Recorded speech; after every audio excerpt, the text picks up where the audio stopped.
Hello बच्चों, मैं अभय और आप देख रहे हैं अभय क्लासेस। आज हम इस वीडियो में हम बताएंगे कि नाउन के प्रकार, नाउन के काइंड ऑफ नाउन के प्रकार बताएंगे।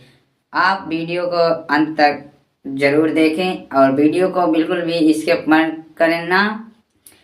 चैनल को सब्सक्राइब और लाइक जरूर करना बच्चों। चलिए देखते हैं आज नाउन अर्थात संज्ञा। संज्ञा 5 प्रकार की होती है। पांचों को डिटेल में समझेंगे और परिभाषा देखेंगे, उदाहरण भी देखेंगे।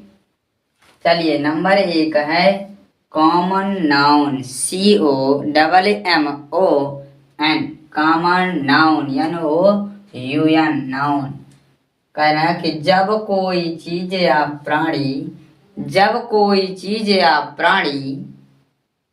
एक ही प्रकार के अनेक पाए जाते हैं। क्या होते हैं कि जब कोई चीज एक ही प्रकार के अनेक पाए जाते हैं तो उन शब्दों को कॉमन नाउन कहते हैं। क्या कहते हैं? कॉमन नाउन कहते हैं।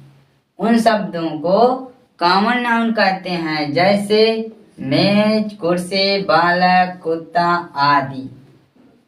क्या? मेज, कुर्सी, बालक, कुत्ता आदि। यहाँ तक समझ में आ गया होगा।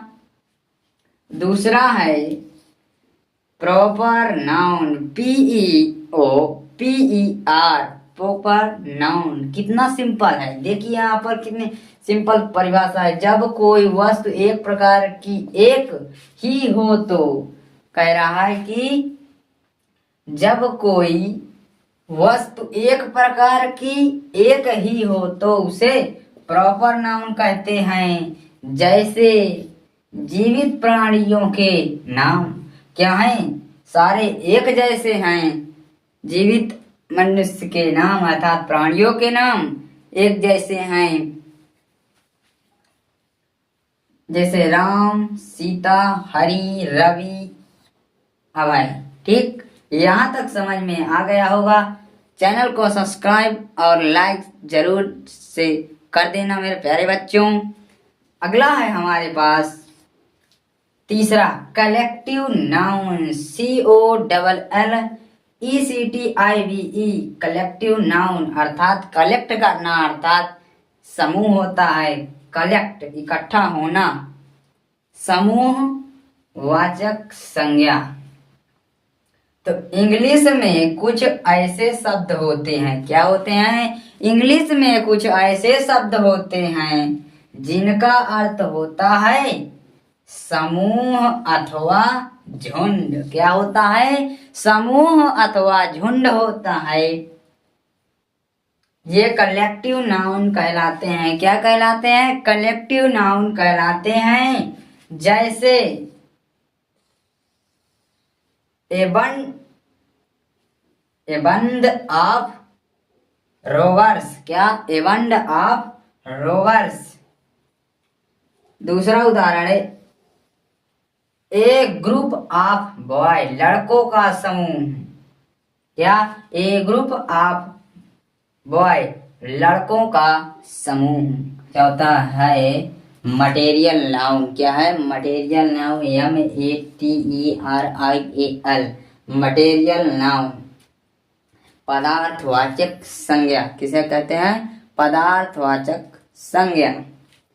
अब बात करें किसे कहते हैं, इसकी परिभाषा क्या है। तो कह रहा है कि जो वस्तुएं अपने असली रूप में पाई जाती हैं और उनसे भी वस्तु बनती है। कह रहे हैं कि जो वस्तुएं अपने असली रूप में पाई जाती हैं और उससे भी वस्तु बनती हैं, उससे भी वस्तु बनती है, मटेरियल। क्या? मटेरियल नाउन कहलाती हैं। क्या कहलाती है? मटेरियल नाउन कहलाती हैं। जैसे उदाहरण है इसका, धातुओं के नाम गोल्ड, सिल्वर, आयरन, कॉपर। सोना, चांदी, लोहा। ठीक, यहाँ तक समझ में आया। ठीक। अब है अनाज के नाम। क्या है? अनाज के नाम। तो हीट मतलब हीट, गेहूं, राइस, ग्राम, पैडी। हीट माने होता है, हीट माने क्या होता है आप बताओ?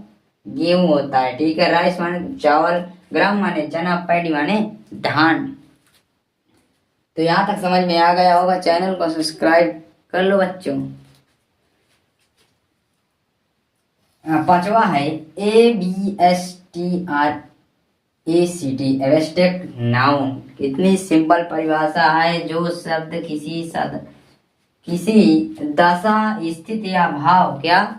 जो शब्द किसी दशा या स्थित भाव को प्रकट करते हैं। क्या करते हैं? दशा, स्थित भाव को प्रकट करते हैं, एब्स्ट्रैक्ट नाउन कहलाते हैं। क्या कहलाते हैं? एब्स्ट्रैक्ट नाउन कहलाते हैं। जैसे हैप्पीनेस मतलब प्रसन्नता, हैप्पीनेस मतलब प्रसन्नता, बॉयहुड बचपन आदि।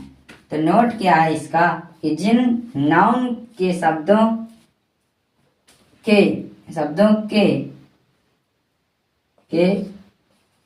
अंत में